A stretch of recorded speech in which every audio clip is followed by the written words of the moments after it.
Hey YouTube, this is Ben Gessel. So yeah, I'm making a few videos tonight. I recently had the opportunity to play at an Easter, um, I guess you could call it Easter service. I was playing French horn. It was a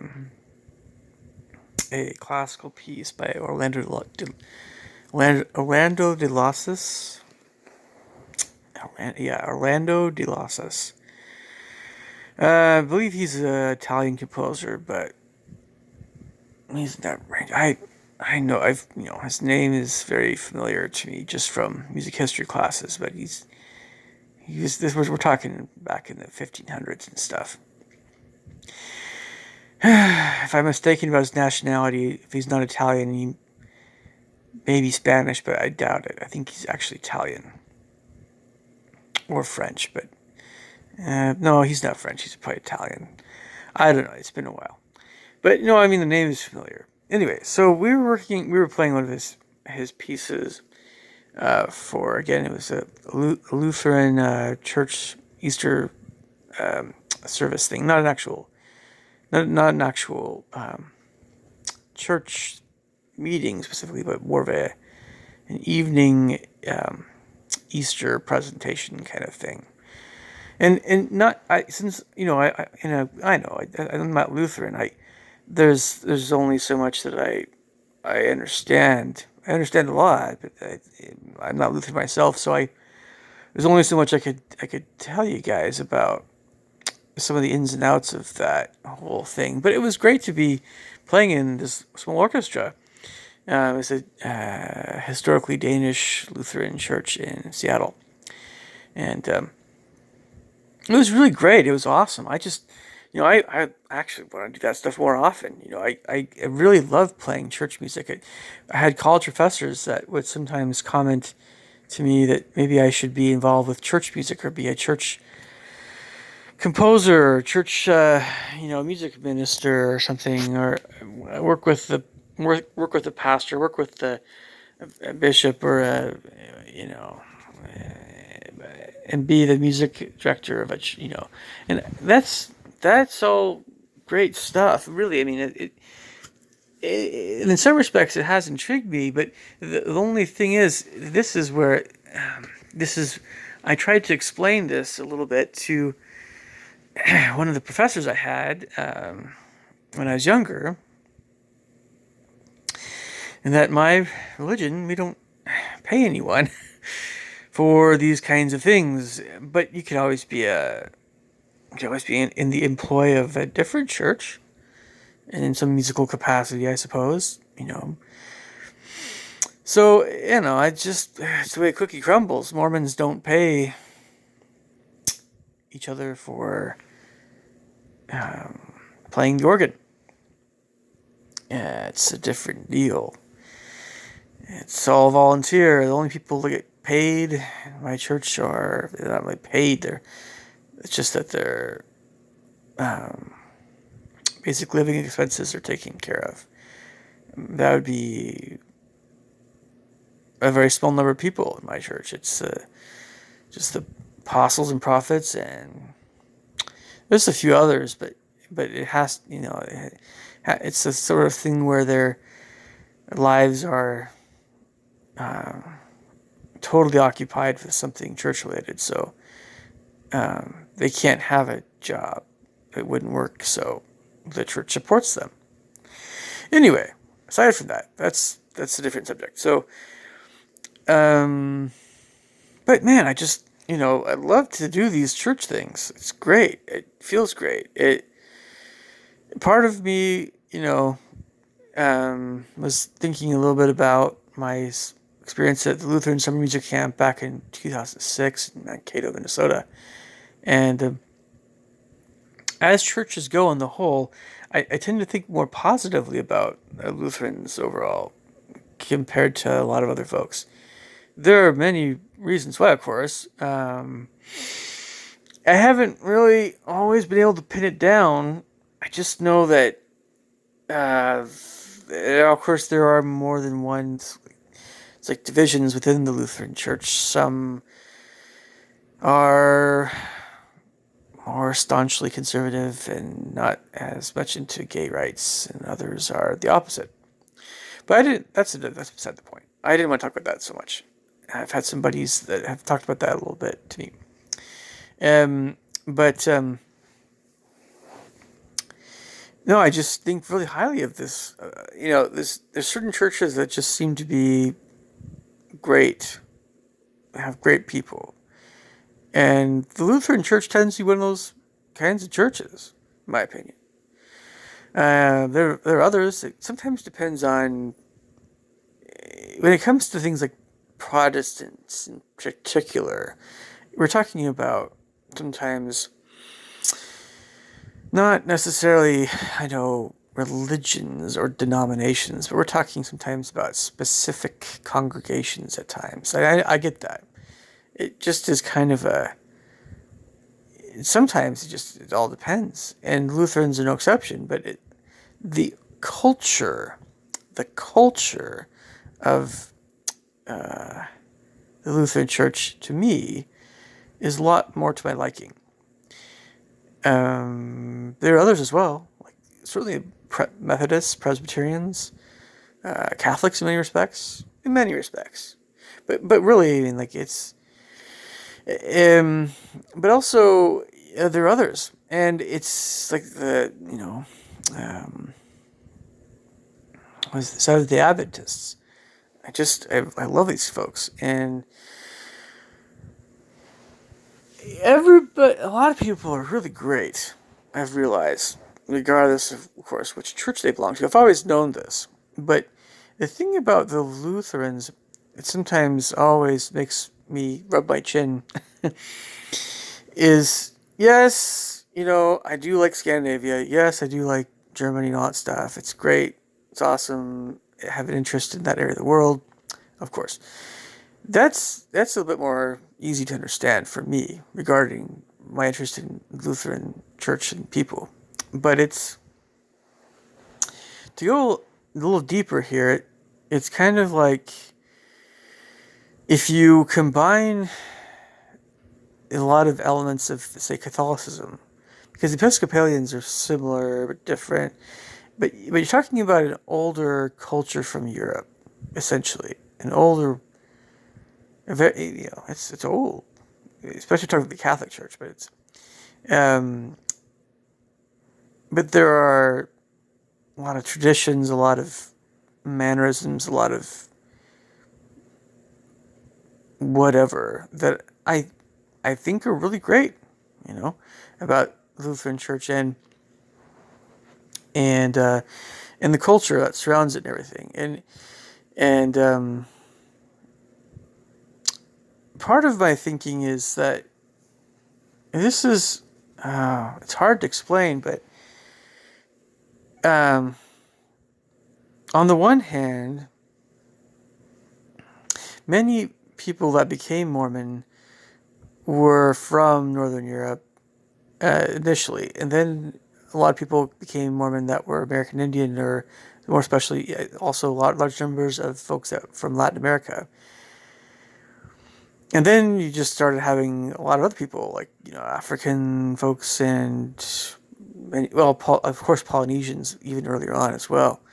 But a lot of the first members of a church came from England, Scotland, Wales, Denmark, Germany, Sweden, and I've seen these similarities, not just ethnically with many folks in my church, but it depends on the area, of course, that you live in.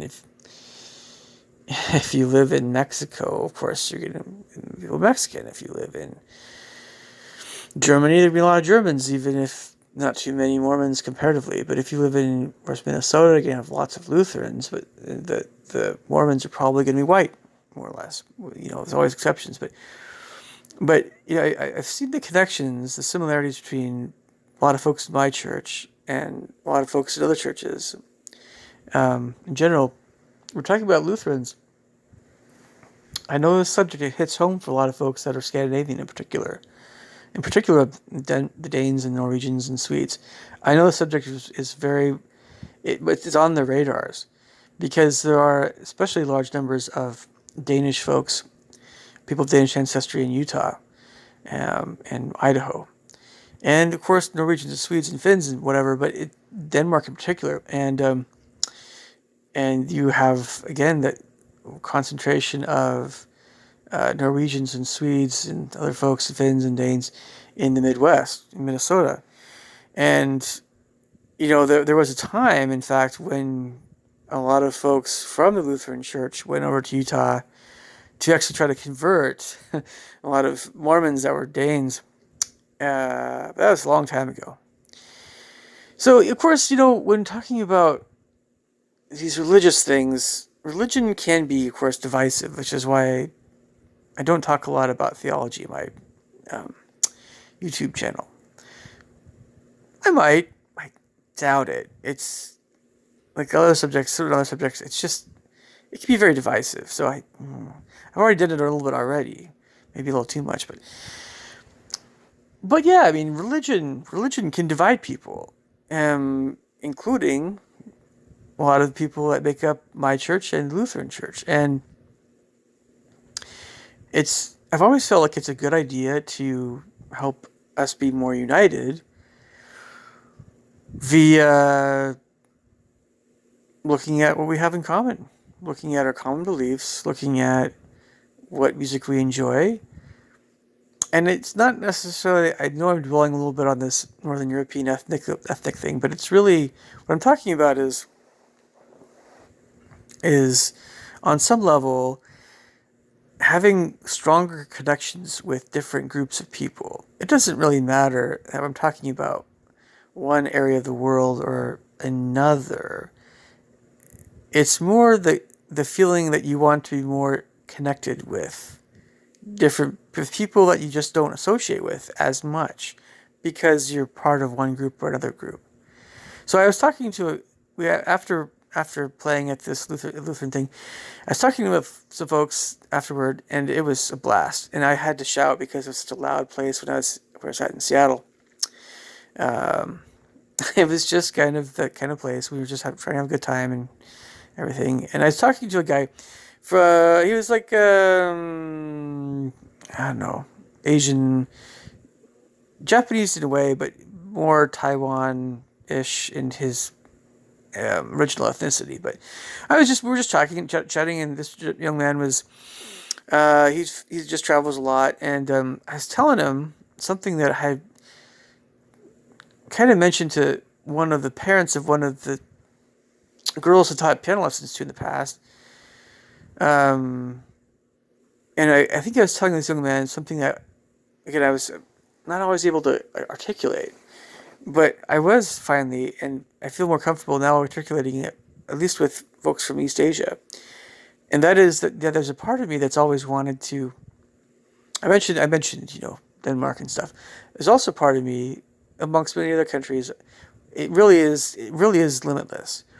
But there, if I went to Japan, for instance, there would be a part of me that wanted to connect more with the Japanese, and that part of me that feels very European, whatever, would feel a little bit out of place. It's easy to look at culture, and some things go deeper than culture, even, but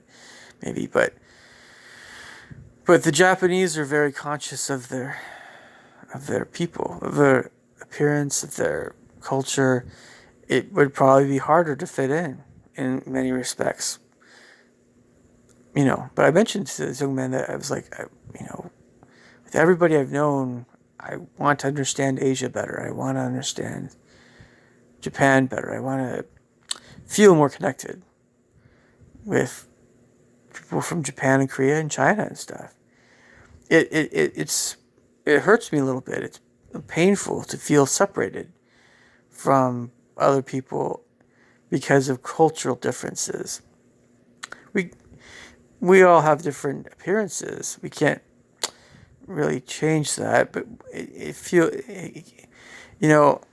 I do understand the feelings that many people have when they want to be more connected with some country, and sometimes it's just a question of, sometimes to be honest, I mean, like, it can change sometimes. What areas of the world we want to be more connected to, and our reasons for wanting to connect with different people can change, different areas. I might, I've talked to some folks from India as well. I mean, like there's a part of me that wants to be more connected with Indians, more Indian in a way. I mean, and I could go on about. I mean, talk about Iran, talk about Russia, talk about Mexico, talk about all kinds of places. I mean, I don't know, like Ethiopia. I mean, like there's really no end to it, but it's a question of what you see in another culture, I suppose. And the more you understand different cultures, the more you see the positive things of different cultures, the more you might want to feel more connected with them. At some point, I don't want to just say at some point we're all just gonna sing kumbaya, everything's gonna be happy and hunky dory. I hate that kind of response to that sort of thing because it's ultimately kind of yes, but it's also meaningless. It's like the sort of quick response someone gives in a Sunday school class, church and stuff. I hate that kind of trite stuff. In a way, I don't know. It's like the easy answer, or but it just doesn't mean as much. So, getting back again to my experience just playing, would love to do this more.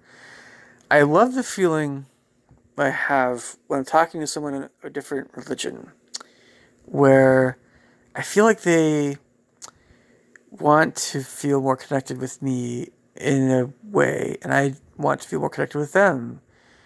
And we're able to not let our religious differences get in the way of that. And there's that feeling always that might want me to be a member of their church, and they are thinking that I want them to be part of my church, and that is particularly the case, I think, with not just it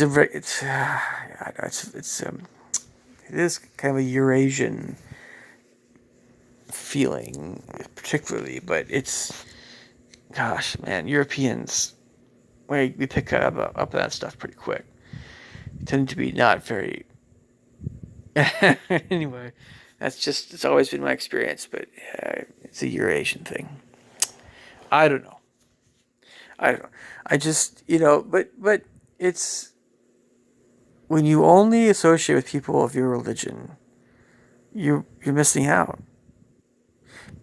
Are all of us worth talking to unless maybe the very, very vilest of people? I don't know.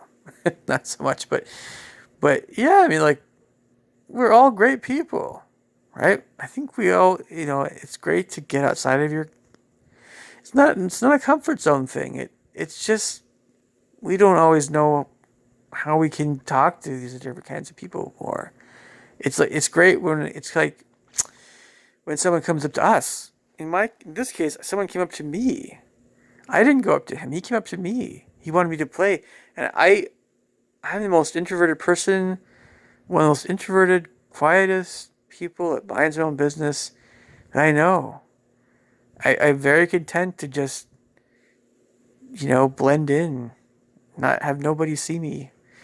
Sometimes I prefer to be that way, and it isn't the best way of living, and I can't live that way.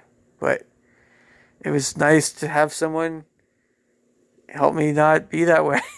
So, it just doesn't matter what religion someone is, but there are things that I love Lutherans on the whole. I know that there's some of the not only they talk about homosexuality and things in this all kinds of churches, not just Lutherans, but there's talk about my church. There's talk about I don't know, all kinds of. There's a lot of things that are still trouble a lot of folks that are both Mormons and Lutherans and many others, but it's in my experience, I've generally had more positive interactions with not people my age, but older folks, and there's a feeling of do the Lutherans want to also be more connected with Catholics, and a lot of folks feel like we've seen these things on YouTube where the Pope wants to be on better terms with the Protestants, and the Protestants are like, yes, we'll do this, and a lot of folks are saying this is like the great and abominable, or this is like the all the Revelation stuff, right? This is evil, right? This is you know I understand that train of thought. I really do. The thing is, the leaders of the churches, whether they're righteous or wicked, or whether they hide their whatever not so great things, more or less, whatever is happening there, that's not really my main train of thought. Is what is actually happening with your with the people that belong to these churches. Are they are they talking with each other more? Are they understanding each other better? Are we, I should say are we understanding each other better? Are we talking more with each other? Are we trusting each other more? Are we losing our fears that are kind of irrational a lot of the time?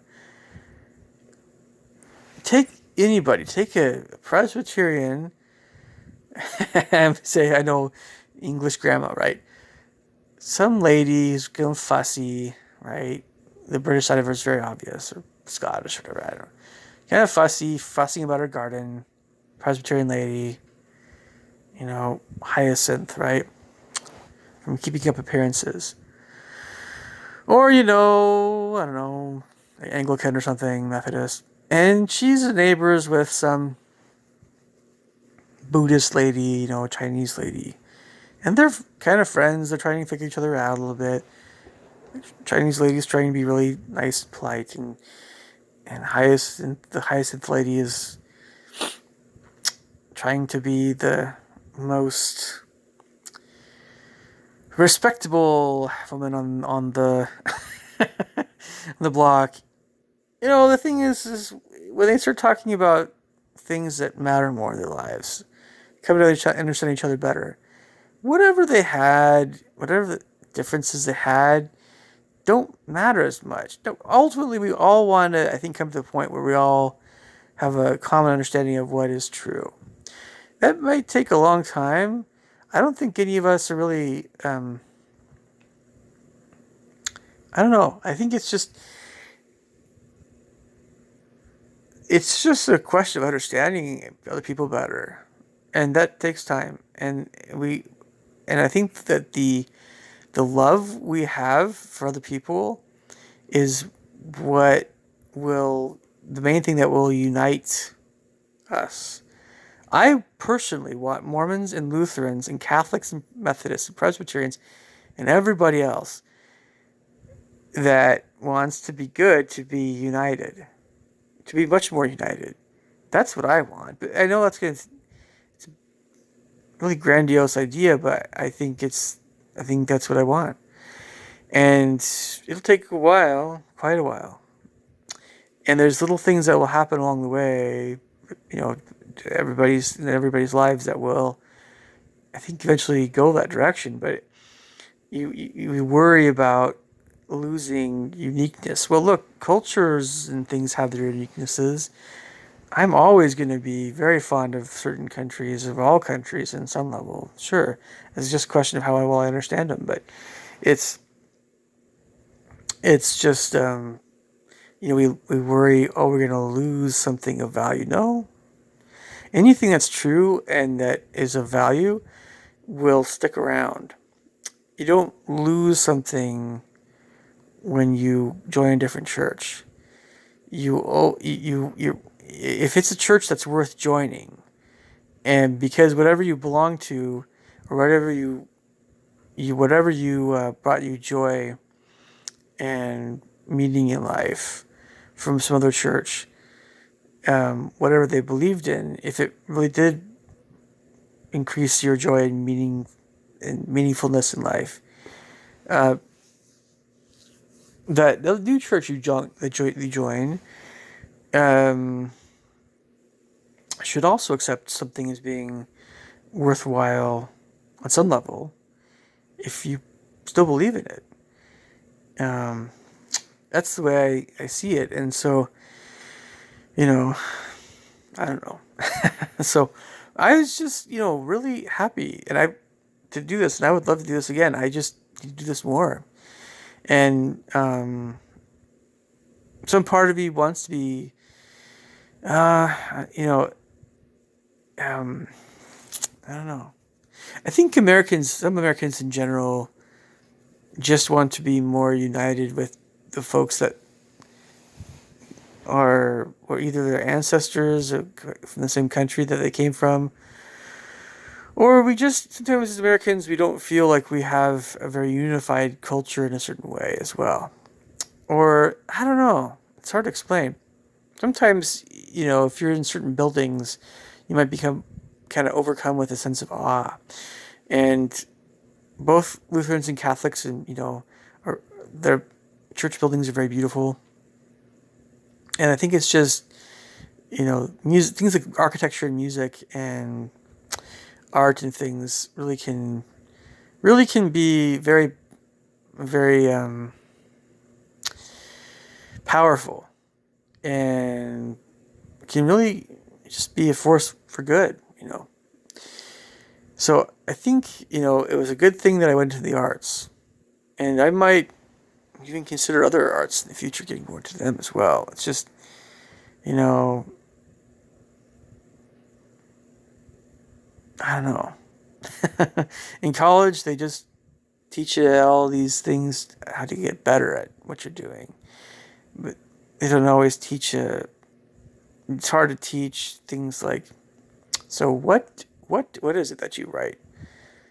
What is it that you create? Where is it coming from? What place in your heart is this piece of art, work of art, or whatever it is that you're making, a story or a composition? Where is it coming from? And what's really happening here? They can't really teach you that in college. I mean, at least I think at some level you should be able to at least address it. It's just not very gradable. Anyway, I gotta wrap this video. I probably should hit the hay pretty soon. But hopefully you guys like this video, and I'm sure you guys will probably leave some comments below. But this is kind of the approach I think I want to take with talking about different religions, is talking about it in this way. Not something that is divisive, not something that is angry at all. It's quite the opposite. Quite the opposite, because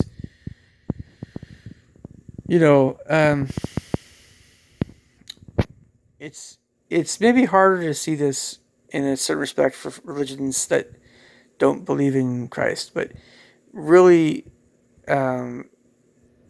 it's all religions that are worth living will always, I think, adhere to many principles that Christians adhere to.